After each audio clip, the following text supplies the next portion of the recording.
napadl mě zrovna doma jeden pán a pořízl mě a teď odešel, dala jsem mu 10 000 a odešel.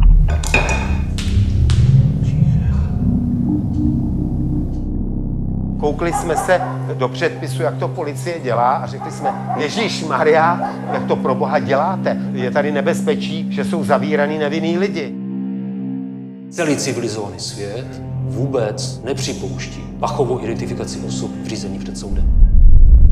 Že ho takhle držím, zkuste to otáhnout. A to je chlap, neotáhne, já ho držím. Nejde to. Nejde. Johne, už to bolí. Já nevím, jaký to je někoho zabít. Jako stopa číslo 29 byla zajištěna pachostopa.